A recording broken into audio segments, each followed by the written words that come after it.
El Señor está con ustedes. y con su espíritu. Proclamación de la buena noticia de Jesucristo según San Marcos. Gloria a ti, Señor.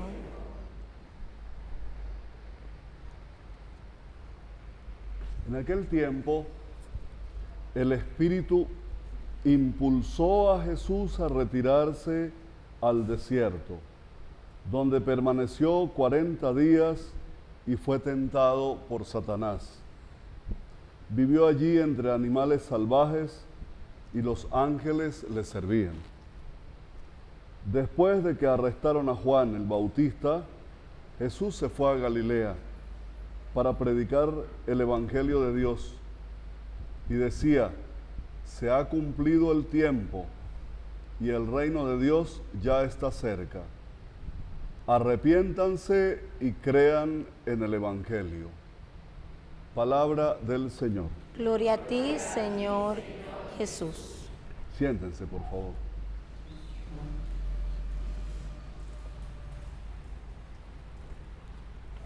Un evangelio muy corto, muy preciso, el que acabamos de escuchar de Marcos, el evangelio que se escribió primero, el más antiguo. Y Marcos aquí nos narra de pasada las tentaciones, ¿ve? No como Lucas, como Mateo, que nos cuenta las tentaciones de Jesús y que el diablo lo llevó a lo alto de un monte. Marcos solamente nos dice que estuvo 40 días en el desierto y fue tentado. La Cuaresma es un acompañar a Jesús en este proceso de cambio que él vivió, o de cambio, un proceso de cambio al que nos invita, porque él era hijo de Dios. Él estaba viviendo una experiencia de Dios muy profunda, ¿no? Que lo lleva después a predicarla, de su papá Dios. Pero el proceso de cambio se tiene que ir dando es en nosotros, ¿no? Para seguirlo. ¿Qué les dije yo, por ejemplo, cuando les coloqué la ceniza? ¿Recuerdan? ¿Ah? Conviértete y cree en el Evangelio. ¿Qué le decía Jesús a la gente? Vean lo que les decía: arrepiéntanse y crean en el Evangelio. Arrepentirse, convertirse, cambiar. Conversión, en definitiva, conversión, que es lo de la que hablamos tanto. Y tiene que haber conversión, y conversión para allá y conversión para acá. ¿Qué será conversión? Conversión en sí es un pensar, es ponerse a pensar para buscarle un significado más adaptado a nuestra lengua. Conversión es ponerse a pensar. Ponerme a pensar, por ejemplo, en mi vida. Esta vida que llevo vale la pena. ¿Qué estoy haciendo con mi vida en este momento? ¿Qué estoy haciendo con la vida de mi hogar? ¿Qué estoy haciendo como profesional? ¿Estoy cumpliendo con mi deber o no en lo que hago? Ustedes como docentes, ustedes como funcionarios policiales, los niños como estudiantes en la escuela, cada uno preguntarse, ponerse a pensar. Porque pocas veces nos ponemos a pensar en nuestra propia vida. En este mundo tan lleno de estrés y tan lleno de redes y de celulares y de mensajes y de todo, se nos pasa veloz y no nos ponemos a pensar en nuestra propia responsabilidad que tenemos como hijas y como hijos de Dios. Fíjense que Jesús, hay algo muy bonito que nos dice: se ha cumplido el tiempo y el reino de Dios está cerca. Arrepiéntanse y crean en el Evangelio. Se ha cumplido el tiempo. ¿Será que para nosotros se ha cumplido el tiempo ahorita? Siempre será un tiempo cumplido, porque siempre nos daremos cuenta que hace falta la presencia de Jesús en este mundo. Piensa esta cuaresma que estamos inaugurando, la cuaresma del 2024. Una cuaresma que nos llega en un mundo en guerra. Un mundo en el que ya van más de 14,000 niños asesinados en Gaza. Y como que nos acostumbramos a ver los titulares. Y es tan miserable el ser humano que uno se encuentra gente todavía en las redes defendiendo eso, poniéndose del lado del agresor y acusando al agredido. Y de paso inocentes, niños inocentes que no deben nada. Pero tenemos la guerra en Ucrania, terrible también. Pero tenemos otras guerras en África, en Asia, de las que no sabemos, pero están ahí, guerras religiosas. Pero tenemos también hambre, tenemos niños con hambre, tenemos la situación de Haití, que no se habla aquí nada. No sabemos nada de lo que pasa en Haití, pero lo de Haití es grave. Y entre nosotros, estamos viendo por fuera, pero ¿y entre nosotros qué? ¿Qué está pasando? ¿Qué estamos viviendo? ¿Cómo estamos viviendo nuestra relación de comunidad? Si nos asomamos un poco a la crónica, pues nos damos cuenta que sigue el microtráfico dañando a nuestros jóvenes, que tenemos niños como estos desescolarizados, que no van a la escuela, y no es precisamente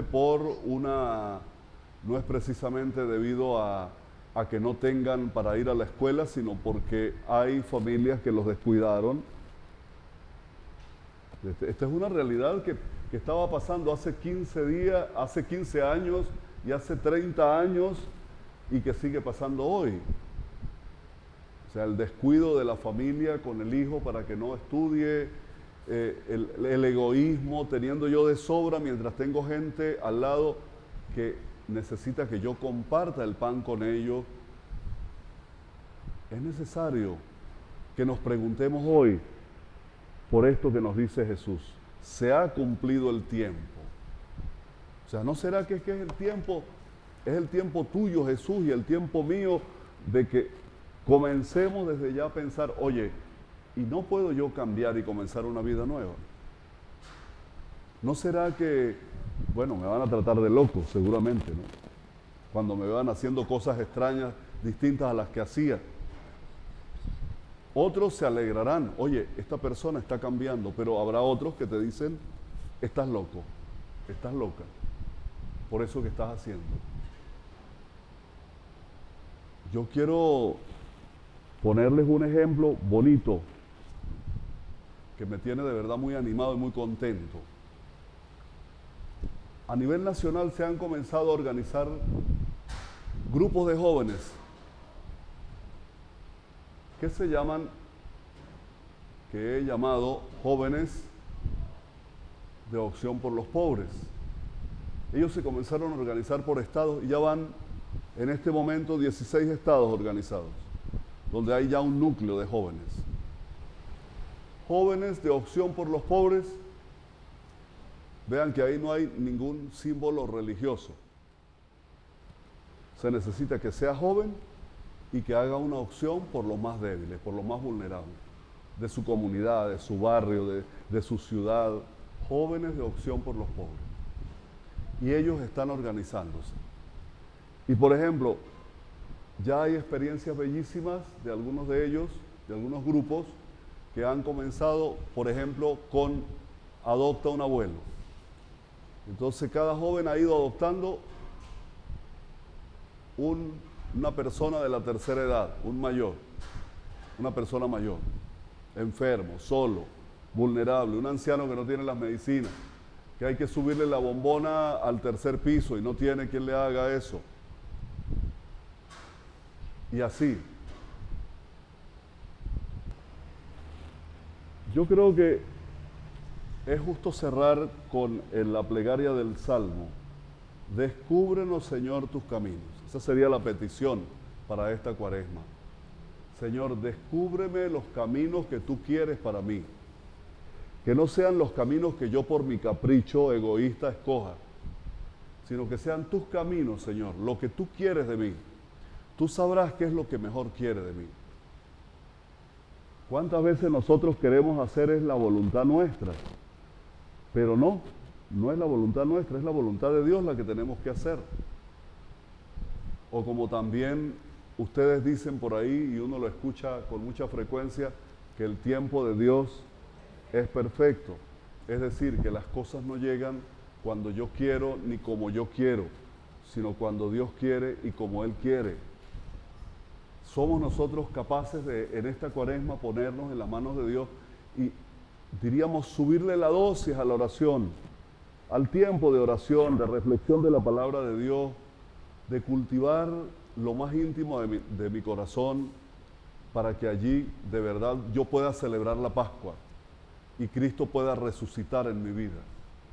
Que esa cruz que nos hemos hecho en la frente nos recuerde que esta cuaresma nos la vamos a tomar en serio. No solo en Ciudad Caribe, en Venezuela. Vamos a tomarnos en serio este tiempo de cuaresma. Vamos a vivirlo apasionados. Vamos a seguir a Jesús. Es bueno seguir a Jesús. Vale la pena seguir a Jesús. Iglesia venezolana, iglesia institucional, vamos a ponernos al servicio del Evangelio. Que no sea la iglesia institución como centro, sino que sea Cristo el centro y la iglesia instrumento para que el reino de Dios se haga realidad en medio de las comunidades. Eso lo digo porque es preocupante. Muchas veces uno se encuentra con situaciones en las que pareciera que nos hemos colocado como iglesia institución en el centro y hemos quitado a Cristo a un lado. Es Cristo el que tiene que estar en el centro. Y nosotros como iglesia ser instrumento para que Cristo acontezca en la realidad de cada pueblo y de cada persona y de cada familia. ¿Por qué no comenzar una pastoral familiar seria?